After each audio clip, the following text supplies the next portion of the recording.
हमारी पृथ्वी के भीतर कई रहस्य छिपे हुए हैं। दुनिया भर के वैज्ञानिक इन रहस्यों को जानने की कोशिश में लगे हुए हैं।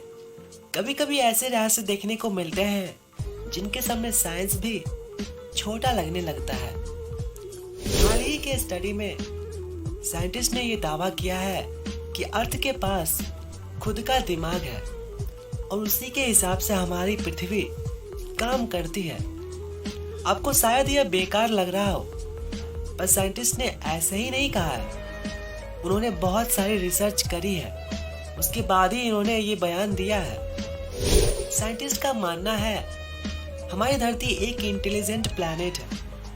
हमारी पृथ्वी पर जीवन की शुरुआत खुद ब खुद हुई थी, जिसमें जीवन की शुरुआत पानी से हुई थी। जिस तरह हमारी पृथ्वी जीवन की शुरुआत खुद ब खुद की है, तो हो सकता है कि इनके पास खुद का दिमाग भी हो। न्यूयॉर्क में रोचेस्टर यूनिवर्सिटी के एस्ट्रोफिजिक्स के प्रोफेसर एडम फ्रैंक ने यह स्टडी किया है कि हो सकता है हमारी पृथ्वी के पास खुद का दिमाग हो।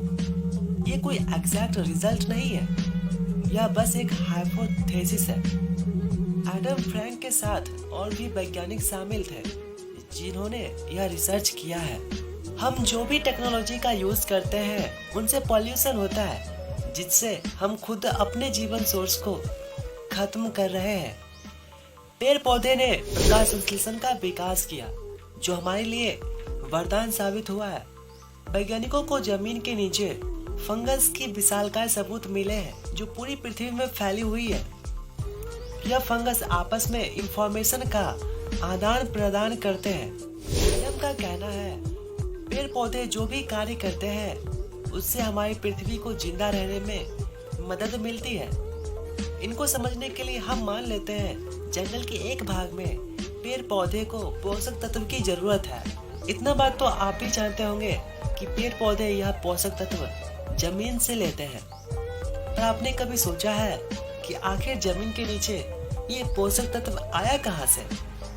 जमीन के नीचे यह पोषक तत्व उसी जंगल के दूसरे भाग वाले पेड़ पौधे जमीन को ट्रांसफर कर देता है। दरअसल ये सब होता है माइकोरिजल नेटवर्क के थ्रू। माइकोरिजल नेटवर्क एक फंगस का नेटवर्क होता है जिसमें बहुत सारे फंगस शामिल होता है। यह फंगस दूसरे पौधे की पोषक तत्वों को लेकर दूसरे पौधे में ट्रांसफर कर देता है, यानी कि यह पोषक तत्व को एक प्लांट से दूसरे प्लांट में ट्रांसफर कर देता है।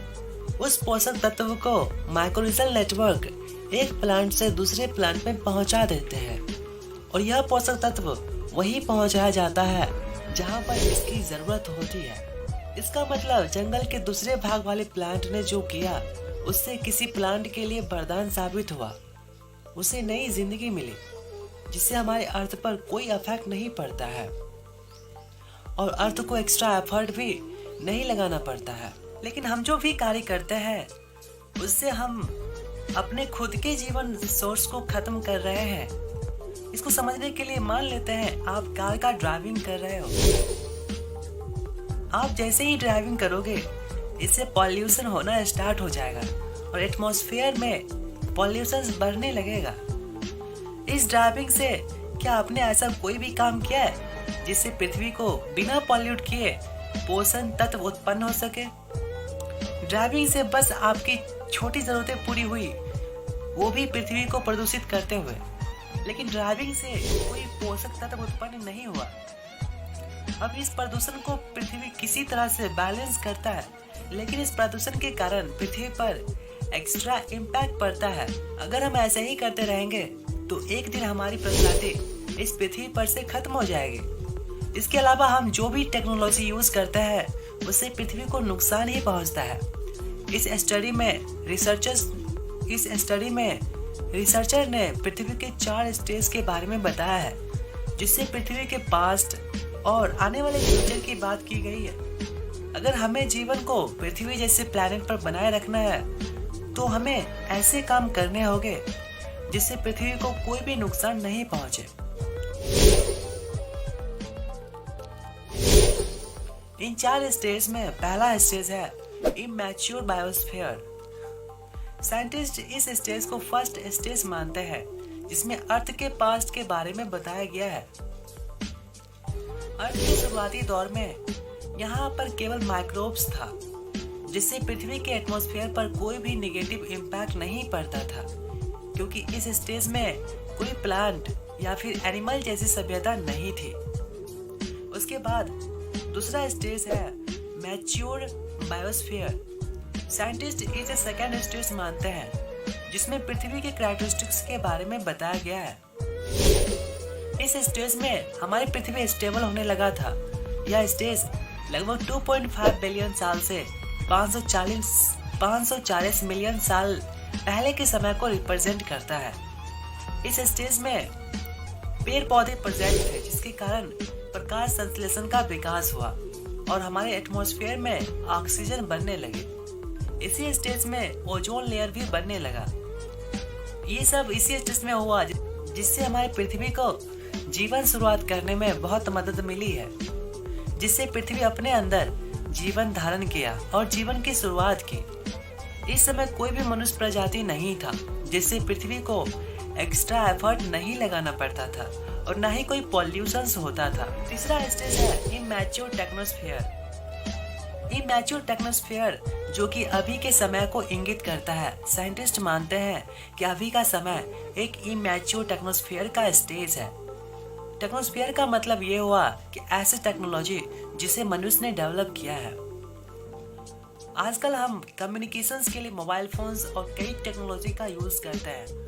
इसके अलावा ट्रांसपोर्टेशन और इलेक्ट्रिसिटी और कंप्यूटर जैसी टेक्नोलॉजी को यूज करते हैं, और इस एक्स्ट्रा इम्पैक्ट से अर्थ पर पॉल्यूशन बढ़ता है। और इस पॉल्यूशन को किसी न किसी तरीके से अर्थ कंट्रोल करके रखता है, इसे बैलेंस बना के रखता है।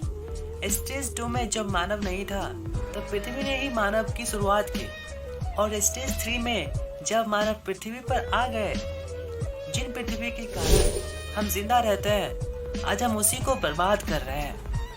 लेकिन पेड़ पौधे अभी भी ऑक्सीजन रिलीज करते हैं, जो पृथ्वी को संतुलन बनाए रखने में सहायता प्रदान करता है। पर हम ऐसा कुछ नहीं करते। हम बस अपनी छोटी जरूरतें पूरा करने के लिए अपने जीवन को ही संकट में डाल देते हैं। चौथा स्टेज है मैच्योर टेक्नोस्फेयर। एडम फ्रैंक ने मैच्योर टेक्नोस्फेयर को फोर्थ स्टेज कहा है, और यह स्टेज पृथ्वी के फ्यूचर को दिखाता है। इस स्टेज में टेक्नोलॉजी काफी ज्यादा डेवलप हो जाएगी, जिनसे हम टेक्नोलॉजी को रिप्लेस करके अर्थ के पॉइंट ऑफ व्यू से यूज कर सकेंगे। हालांकि एडवांस टेक्नोलॉजी का कैसे यूज होता है वो तो हमें फ्यूचर में ही पता चलेगा।